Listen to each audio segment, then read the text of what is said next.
వచ్చిందండి. ఆ టైఫాయిడ్ తగ్గకుండానే ఇంకొక టైఫాయిడ్ జ్వరం వచ్చి మరణాపాయ స్థితిలోకి వెళ్ళిపోయారు. ఆ సమయంలో ఇంకా హాస్పిటల్ తీసుకెళ్తే ఇంక బతకరు అని చెప్పారనమాట. ఇంకా అలాంటి పరిస్థితిలో ఉండగా మాకు బాగా తెలిసిన ఫ్యామిలీ ఫ్రెండ్స్ ఒక రత్నం మామగారు అనే చౌదరీస్ ఒక మామగారు మేము చర్చికి తీసుకెళ్తాము. మా నాన్నగారి పేరు రాజాబాబు, నేను చర్చికి తీసుకెళ్తాను, నేను ప్రార్థన చేయిస్తాము అని చెప్పగా మా నాన్నగారిని ఆవిడ చర్చికి తీసుకెళ్ళారండి. అప్పుడు అమ్మగారు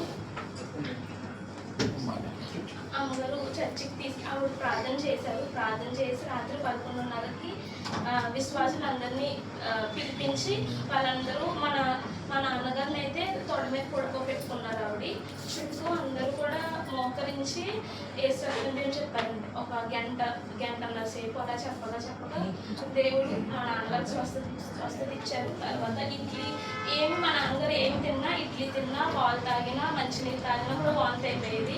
అలాంటిది అప్పుడు చక్కగా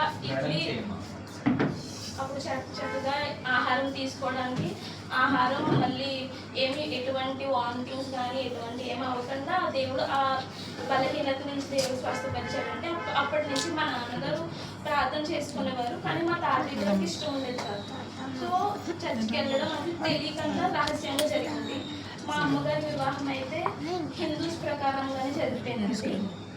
మా అమ్మగారికి ఇలా, మా నాన్నగారికి ఇలా అయింది, దేవుడు నమ్ముకున్నారు అనే విషయం అయితే తెలియదు. అలాంటి సమయంలో మా అమ్మగారికి ఫస్ట్ ప్రెగ్నెన్సీ వచ్చిందండి. పెళ్ళైన వెంటనే వచ్చేసిందట మా అమ్మగారి ప్రెగ్నెన్సీ. ఆ టైంలో 8th month టైంలో బాబు ఎటువంటి కదలిక లేదంట. సో మా అమ్మగారికి ఏంటంటే ఇంజెక్షన్ అంటే చాలా భయం అండి. హాస్పిటల్కి తీసుకెళ్తే ఇంజెక్షన్ చేస్తారనే భయంతో అన్ని నొప్పులు ఇంట్లోనే పడిపోయారు. మా అమ్మగారు ఏం చెప్పలేదు మా అమ్మగారికి.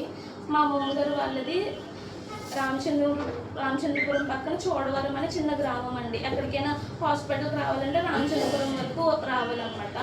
అలాంటి టైంలో ఇంకా నొప్పులు ఇంకా వచ్చేస్తున్నాయని హాస్పిటల్కి తీసుకెళ్తే అప్పటికి ఏమన్నారంటే బిడ్డ ఇంకా ఎదగలేదు అన్నారు. కానీ డాక్టర్ అమ్మ చూసి పైకి వెళ్ళిపోయారు. అప్పుడు నర్స్ చూసేటప్పటికి బాబు చనిపోయి గర్భసంచికి అతుక్కుపోయారంట. ఇంకొక గంట లేటుగా తీసుకొస్తే మా అమ్మగారు కూడా చనిపోదురు అని చెప్పారనమాట. అప్పుడు మా అమ్మగారు మా అమ్మమ్మగారు మాత్రమే అక్కడ ఉన్నారు. వాళ్ళిద్దరూ చాలా కంగారు పడిపోతూ ఉండగా ఒక దేవుడు నమ్ముకున్న ఒక ఆవిడ అక్కడ ఉంటే, మీరిద్దరూ చాలా కంగారు పడిపోతున్నారమ్మా, నేను మీ పక్కనే నుంచుంటాను, నన్ను నుంచోమంటారా అన్నట్టుగా అడిగితే మా అమ్మమ్మగారు నుంచోండి అంతకన్నా అని చెప్పారండి. ఆవిడ అలా నుంచుని మా అమ్మగారు చేయి పట్టుకుని ఏసు రక్తంజి అని చెప్పారనమాట. అలా ఏసు రక్తంజి వాళ్ళు చెప్తుండగానే చనిపోయిన బాబు నార్మల్ డెలివరీ అయిపోయింది. అసలు నార్మల్గా ఈ కాలంలో బతికున్న వాళ్ళనే నార్మల్ డెలివరీ అవ్వడం చాలా కష్టంగా ఉంది. కానీ దేవుని మహాకృపను బట్టి ఆ చనిపోయిన బాబు ఎటువంటి ఇబ్బంది కానీ ఏమి కాకుండా బయటకు వచ్చేసారండి. అప్పుడు మా అమ్మగారు ఎటువంటి ప్రాణాపాయ స్థితిలోంచి దేవుడు కాచి కాపాడాడు. అప్పుడు ఆ రత్న మామగారు అని చెప్పాను కదా, చౌదరి సావిడి మా నాన్నగారిని ఎవరైతే చర్చికి తీసుకెళ్లారో ఆ మామగారు మా అమ్మగారికి ఒక మాట చెప్పారు. మీ ఆయన గారికి కూడా ఇలానే మరణాపాయ స్థితిలో ఉండగా చర్చికి తీసుకెళ్ళి ప్రార్థన చేయిస్తే బతికారు, నువ్వు కూడా ప్రార్థన చేసుకుంటే దేవుడికి చక్కటి బాబునిస్తారు అని మా అమ్మగారికి ఆ ఒక్క మాట సాక్ష్యం. అంటే దేవుడి గురించి పలికిన సువార్త. ఆ సువార్తను బట్టి మా అమ్మగారు నేను ప్రార్థన చేసుకుంటాను, మా భర్తను బ్రతికించిన దేవుడు నాకు ఒక మంచి బాబునిస్తారని అప్పటి నుంచి మా అమ్మగారు పూజలన్నీ మానేసి ప్రార్థన చేసుకోవడం మొదలుపెట్టారు. ప్రతి కడుపుతో ఉన్నప్పుడు ప్రతి శుక్రవారం ఉపవాస ప్రార్థన చేసుకునేవారండి. అలాగే ప్రార్థన చేసుకోగా దేవుడు మా అన్నయ్యని అనుగ్రహించారండి. మా అన్నయ్య పేరు సురేష్ కుమార్.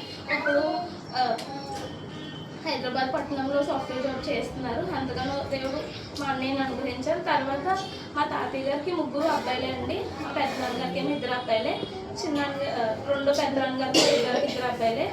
మా ఇంటి పేరు అద్దెపల్లి వాళ్ళకి అసలు అమ్మాయిలే పుట్టరు, వాళ్ళకి ఇంకా అంతే అన్నట్టుగా చాలామంది బయట అలా మాట్లాడుకునేవారు. అప్పుడు మా అమ్మగారు ఏం కాదు, మా దేవుడు మాకు అమ్మాయిని ఇస్తారని ప్రార్థన చేయగా అలా దేవుడు నన్ను అనుగ్రహించారండి. అలానే దేవుడు గొప్పగా నేను పుట్టినప్పటి నుంచి దేవుడు అంతగానో భక్తిగా మా తల్లిదండ్రులు నన్ను పెంచారు. అలానే నేను ప్రార్థనాపూర్వకంగా ఏదైనా చెప్పాలని ఏం చేయాలన్నా మా తల్లిదండ్రులు చెప్తూ వాళ్ళకి ప్రతిదీ చెప్తూనే ప్రతి పని చేసేదాన్ని. ప్రార్థనాపూర్వకం దేవుని అందు పెద్దలందు భయభక్తులు కలిగి వాళ్ళు నన్ను పెంచారు. నేను అంత రీతిగానే దేవుని మహాకృపను బట్టి ఎదిగాను. తర్వాత ఈ వివాహ విషయంలో కూడా నేను ఒక 5+ ఇయర్స్ నుంచి నేను ప్రార్థన చేసుకున్నానండి. దేవా, నీ చిత్తంలో ఉన్న వ్యక్తితోనే నా వివాహం జరగాలి, ఎటువంటి తప్పుడు వ్యక్తి చేతిలోకి నా జీవితం వెళ్ళకూడదు, నీ చిత్తమే జరగాలి తండ్రి. మా చుట్టాలు బంధువులు అందరూ విగ్రహారాధకులే, ఎంతోమంది ఎన్నో రకాలుగా అన్నారు. నువ్వు ఇలా బాప్టిజం తీసేసుకున్నావు, బొట్టు తీసేసావు, అసలు బొట్టు ఎందుకు తీస్తారు అసలు అన్నట్టుగా చాలా ఎంతో కించపరిచినట్టుగా ఎన్నో రకాలుగా మాట్లాడారు. అప్పుడు కూడా తండ్రి ఎంతోమంది ఎన్నో రకాలుగా మాట్లాడుతున్నారు, నువ్వు గొప్ప కార్యం జరిగించాలి నా జీవితం పట్ల. ఎవరైతే అన్నారో వాళ్ళందరూ ఆశ్చర్యపడే రీతిగా వీళ్ళ దేవుడు గొప్ప దేవుడు అనే రీతిగా నువ్వే వాళ్ళ నోటి నుండి నువ్వే జరిగించు అనే ప్రార్థన చేసుకున్నానండి. అటు రీతిగానే అసలు మేము అనుకోలేదు. నేనైతే 2027లో జరుగుతుందేమో నా మ్యారేజ్ అనుకున్నానండి. కానీ అనుకోని విధంగా అలా జనవరిలో ఇలా సంబంధం రావడం, ఇలా ఇంత ఫాస్ట్గా ఫిక్స్ అవ్వడం, ఇంత ఘనంగా వివాహం జరగడం నేను ఊహించలేదు. దేవుడు ఎంతగానో గొప్పగా సమస్తమును సమకూడి మేలుకరంగా జరిగించుకున్నారు. అందుని బట్టి దేవునికి సమస్త మహిమ ఘనత ప్రభువును కలుగుతారు.